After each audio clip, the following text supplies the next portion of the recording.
Good morning, everybody. This is Jay, showing the front of the garden here. I've been doing a little work out here. Harvested some potatoes, got the onions out. Went out to the other place and picked 90 gallons of green beans. Anybody want some? Now right here where the potatoes came out on the right side, I planted some 65-day sweet corn that came from Alaska. On the left there, I put some more beets and lettuce. Okay, over here, I put some peas in this row between the cabbage and the two little beans there. I replanted the beans in the spaces where they didn't grow. In that little mound there, I put turnips. I got some gourds down there, a few more squash, some radishes, a couple rows of some carrots and different stuff in between the beans and the corn. I picked 11 butternut squash. Let's see, I picked over a bushel of cucumbers and been hand pollinating this corn. It's all pretty much done except for one row, or excuse me, two little rows.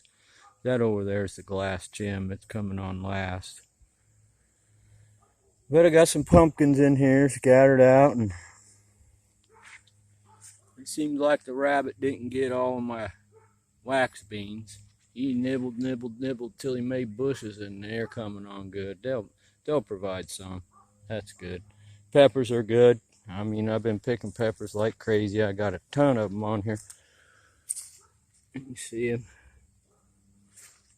Then I'm finally starting to get some ripe tomatoes. Well, almost. You can see this is just loaded with tomatoes. I just let them sit on the ground, which was different. You can see the squash has got some vine borers, and I got some stink bugs, but I'm working on them. There's the tomato rows and peppers. I have just a few more potatoes to grow. I'll show a video of that to kind of show the yield. I don't like to show my yields much, my harvest. I mean, I probably should, but I don't. That cabbage there on the outside is pretty much bug eaten. It's them little black bugs. I don't think no worms or anything got in the cabbage, so hopefully I can salvage it. The eggplant, they're starting to come on. A few more potatoes over there. That cabbage is the same way as this flat Dutch, that purple. It's kind of got bugs, so we'll see what happens there. And I'm anxious to get seed out of my corn here. It's popcorn, flint corn, and some mixes that I've made over the years, some cross-pollinations and stuff, which is really, really good corn. I call one of them all-purpose corn. I don't know if you can see them watermelons over there, but I got about 20 of them. Some of them really nice, and I think they'll be ripe at the end of the week. But I got more squash over there in that corn row. It's coming on. The three sisters didn't do too well. The beans, they got shaded out. So I'm a firm believer that your beans have to be planted on the side towards the sun. They can't be planted right in amongst the corn. You have to give them enough sunlight to grow, because they'll get shaded out. The squash and pumpkins, they'll vine out and find sun on their own. It's just harder for the beans. Got a lot of mixed stuff in here. You can see there I got carrots, row carrots all down that row there between the peppers and the tomatoes. And then in between the tomatoes and the squash, I planted a row of onions. Them onions are growing down underneath there. They're not very big, but fall's going to come, and I'm going to clear all this off, and I'm going to leave them onions over the winter.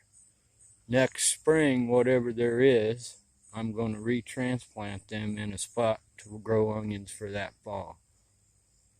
But getting ready to get my garlic out. I got it all bought.